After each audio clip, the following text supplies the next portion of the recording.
So today I have the great challenge of sharing 17 stories in 15 minutes or less, so pray for me.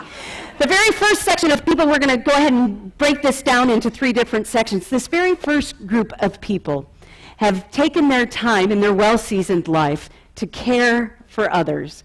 They're a reminder to all of us that you never retire from caring and loving others. And so I would like to go ahead and highlight some folks when I say your name. Feel free to stand and let everybody know that you're here, and we will recognize you.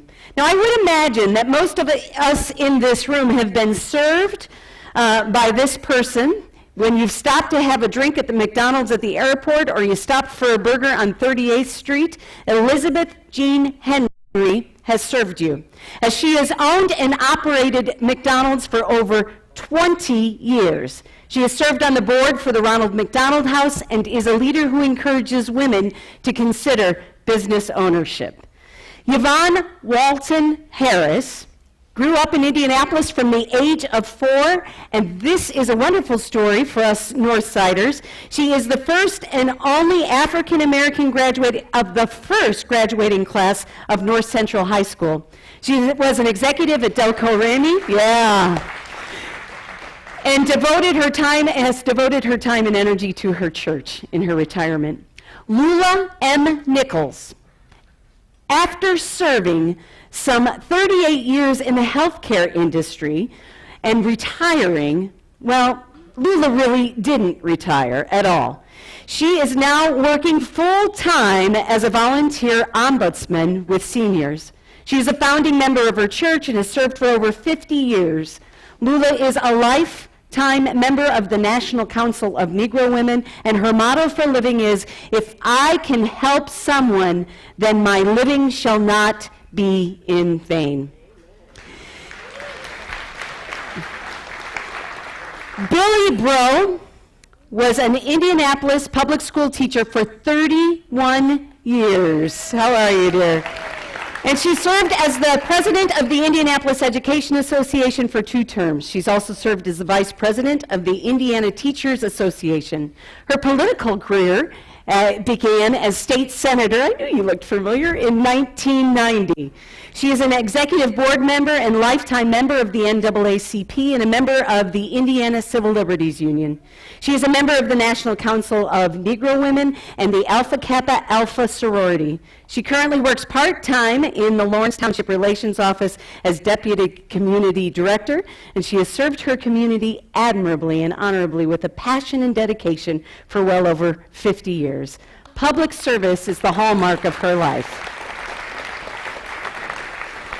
Faye McDaniel, there she is a graduate of Indiana University, and Faye was the first black nursing supervisor at Methodist Hospital. Her late husband, Lieutenant Colonel Armour McDaniel, was one of the first black fighter pilots in World War II and was one of the first original Tuskegee Airmen. For over 30 years, she has volunteered her time and talents and energy in Indianapolis and the central chapters of the Tuskegee Airmen. Faye is an active elder at the Witherspoon Presbyterian Church, where she has been a member for over 50 years. Faye has garnered multiple awards and honors for her esteemed work. She was among the few who was personally escorted and seated at the inauguration of President Obama.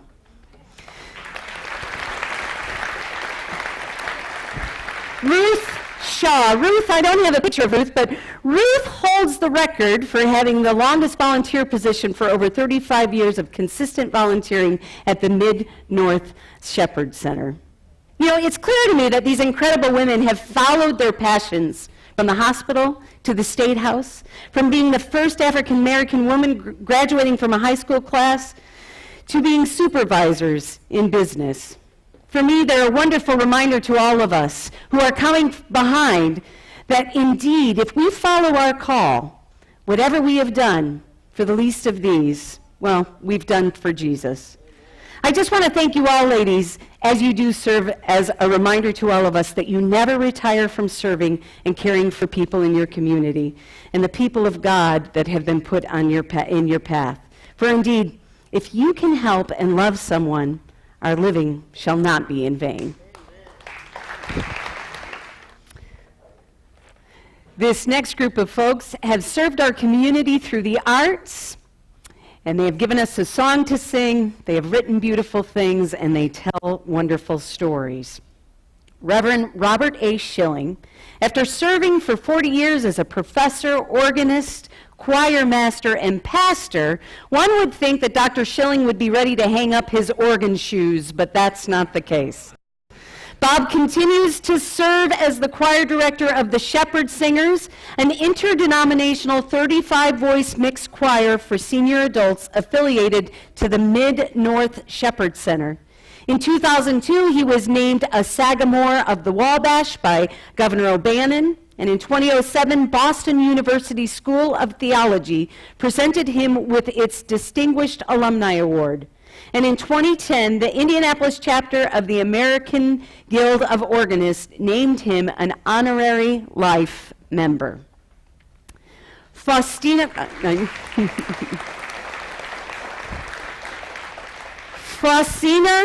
Cotman House Pryor retired in 1980 from the Army Finance Center at Fort Harrison, and then held a position as a substitute teacher in the IPS school system.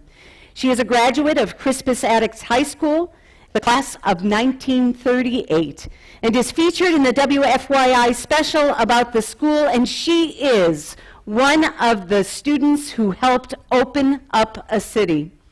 Her deceased husband, Andrew Pryor, was a race car driver in the Golden Glory Sweepstakes.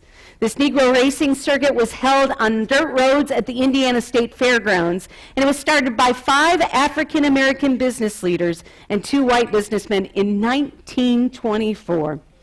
At a spry 96 years young, Faustina continues to be an active member of her community and an inspiration to her family and friends.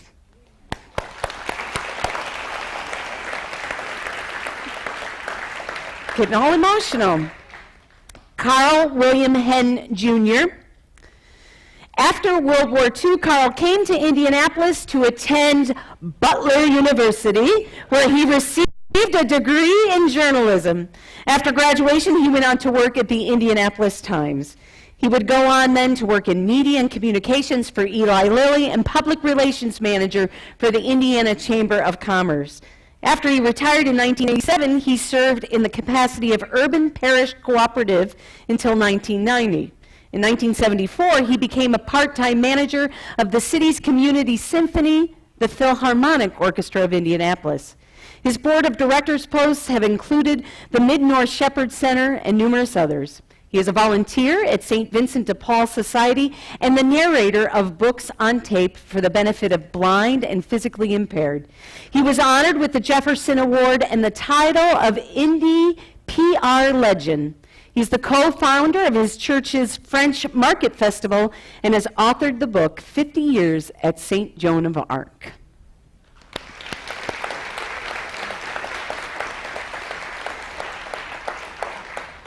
Here is a face you shall certainly remember, Barbara Boyd, what is now known as WTHR Channel 6. She started there. HTV. WRTV. Channel 6, thank you. She started there in 1969. She was the first African-American female journalist in Indiana and the first African-American female to anchor a newscast. After 25 years on the air, she retired in 1994. She was named Woman of the Year by the American Cancer Society for a story she did on her own mastectomy in 1972. She was inducted into the Indiana Journalism Hall of Fame, the National and Local Associations of Black Journalists Hall of Fame, Indiana Broadcasters Hall of Fame, History Makers. This is a video oral history interview of Barbara that will be permanently housed in the Library of Congress. She, too, is a recipient of the Sagamore of the Wabash. Welcome.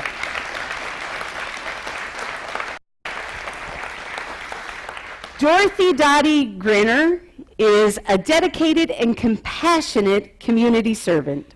She has served at the conference of the Indiana United Methodist Church, and in 1982, she co-chaired and established the Mid-North Shepherd Center, which for over 34 years has offered educational classes, lectures, a social network, in-state motor trips, and opportunities for seniors to sing in the Shepherd Singers, a 35-member choir, which entertains many throughout the city. She continues throughout these years now leading committees to recruit speakers for a variety of topics, okay, October, I'm there, and helping to keep seniors growing intellectually. Dottie, thank you. Reverend Paul Ellis McClure enlisted in the U.S. Army and served as a communications chief in combat in Europe after the war ended. He taught in the U.S. Army School in Germany, preparing young men to earn their high school diploma. After graduation from Purdue University, there is another university in this state, giving Paul a hard time. In 1950, he accepted a position working with inner city boys in Gary. In 1959, Paul and his family moved to Indianapolis, where he would become the senior pastor of North United Methodist Church. From early in his ministry, Paul has been committed to matters of race. How fitting today. He has motivated people he knew. He motivated the people who started Gleaner's Food Bank, and he is also credited for setting up chaplaincy services throughout city departments and suicide prevention services. His numerous community volunteer activities include police community relations. He's on the executive committee of the NAACP for Indianapolis, and for over 50 years has had membership in the Rotary. He has authored 2 books, Religion in the Public Schools and Day Camping in the Church. Welcome, Paul.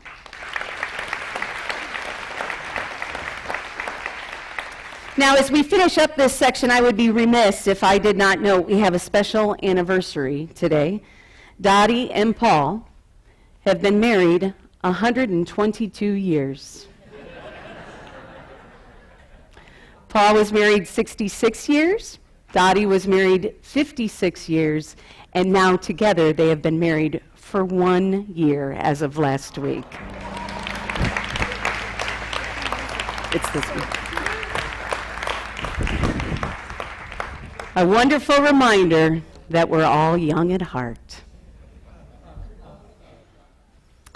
So, our next person is somebody who is a history teacher but has also lived history, who's reminding us what the future looks like. Thomas Howard Ridley, Jr.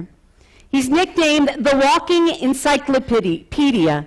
Maybe that's because he doesn't only teach history, he's lived it. Mr. Ridley is energetic and sharp at 94. He is the chief docent at the historic Madam Walker Theater. Thomas Ridley attended Attucks High School before his U.S. Army service during World War II. He was part of D-Day. He loves nothing more than sharing stories about his beloved Indiana Avenue and living each day to the fullest. He's here somewhere. I saw him somewhere. All right. Reverend Fitzhugh L. Lyons Sr., well, he's not here today because he's a pastor. And he's been a minister for over 50 years and is committed to serving youth and young people coming into ministry. He's a deputy chaplain for the Marion County Sheriff's Department, and he too is a Sagamore of the Wabash recipient. Dr. Jacqueline Greenwood is a lifelong educator, the first female high school principal in Indiana public school systems, and she later received the Meritus Award from the U.S. Secretary of Education in Washington, D.C. We don't have I agree. I do not have a photo of Ken Kern, but I just had to talk about him because he's been an attorney for over 50 years, and he will be featured in the calendar. He was an educator at Martin University and a strong activist for community issues and social justice. He volunteers with numerous groups around the city. He loves the arts. He performs in stage shows, directs shows, or produces shows, and he is a magician. He, too, is a recipient of the title Sagamore of the Wabash, awarded by Indiana's governor.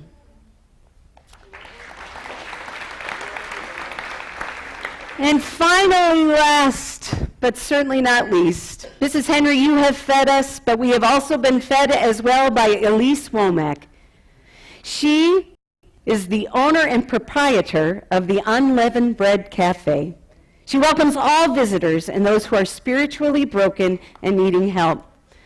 The cafe offers job training, Bible study, help with business manners, a writing workshop, shower facilities for the homeless, and the best breakfast in town. Amen, amen. I've had plenty of them. I just want to note that Elise is the recipient of many awards: the Distinguished Service Award, the Jurisdiction of Indiana, Community Building Community with Judy O'Bannon, the Mayor's Community Service Award, and Mayor Joe Hogsett declared April 9th Elise Womack Day.